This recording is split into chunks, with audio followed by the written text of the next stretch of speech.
Happy Wellness Wednesday chats with Chatty Jackie. Happy day after International Women's Day. Today, I thought we could talk about perseverance and the value of mentorship and in never giving up on our dreams or ourselves.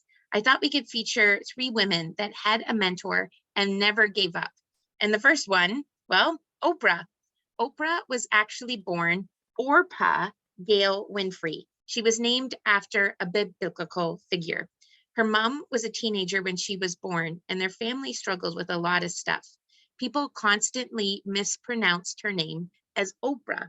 So talk about being given an identity, but having to accept another just because people couldn't pronounce your name. But she persevered. In high school, Oprah's worked part-time at a radio station and ended up earning a full scholarship to university. She did not actually graduate until well into her 30s, but she took a job as the youngest and the first Black female news anchor at a TV station. But get this, she was fired for being too emotional about the stories she was reporting on. I can totally relate, totally too emotional about everything. She moved from Nashville to Chicago to host a different TV show. Within months, Oprah took that show from the last place to the highest rated show in all of Chicago. Oprah has said that author Maya Angelou was her mentor. You might recognize some of Maya's quotes shown here, but my favorite is actually, "My mission in life is not merely to survive, but to thrive, and to do so with some passion, some compassion, some humor, and some style."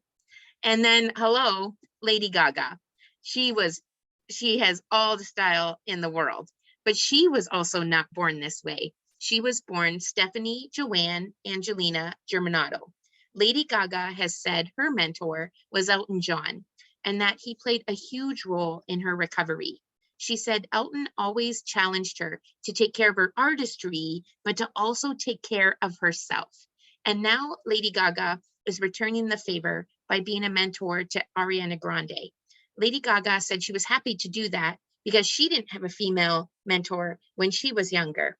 She told Ariana, "Any pop culture constraint that you feel you have to live up to, I want you to please forget about it and just be yourself."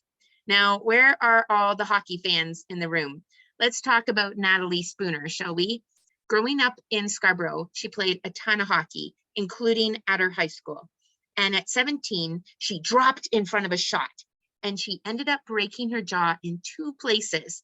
And she could only eat liquids for 5 weeks. She said it was a horrible experience. It was a huge setback and it was so stressful, but it did teach her something. She said, "I will block shots, but no longer with my face." Wise words. But Natalie persevered and things got better. She was the first player to play for the Canadian women's team, the National Women's Under-22 team, and the Under-18 team. And in 2014, she became the first woman to claim a gold medal in the Olympics and the Clarkson Cup in the same year. You might remember that game when the women's team came back from a 2-goal deficit to win in overtime. Natalie's mentor was her coach, Mr. Fuda, who had graciously offered to be the teacher sponsor so they could actually have a girls' team. But he admitted he wasn't an expert at hockey, that Natalie knew way more about hockey than he ever would, but he was a great coach. And she later gifted Mr. Fuda a puck from the Olympic Games saying, "Everything I am, I owe to you." And now Natalie runs her own company, mentoring other girls in hockey. Natalie said you have to own your goals and your personal journey. If you have a dream or goal, keep working at it. It won't be easy, but it's always worth it in the end. And now, for the first time ever, Natalie and others from the Canadian women's hockey team are actually featured in the Tim Hortons trading cards. Dare I say, finally? And there are hundreds more. And what is the common theme among these women? Be you. There is no one more youer than you. They all had an adult or coach or mentor to encourage them, and they all wanted to make the world a better place. So our question this week is, who do you look up to? Who are you inspired by? Who is your hero? And dare we also take a minute to imagine and say out loud that if you follow your dream, your passion, your goals, that you too could one day very well become an inspiration and mentor for others. That's pretty cool, eh? So we'll see you all next Wednesday.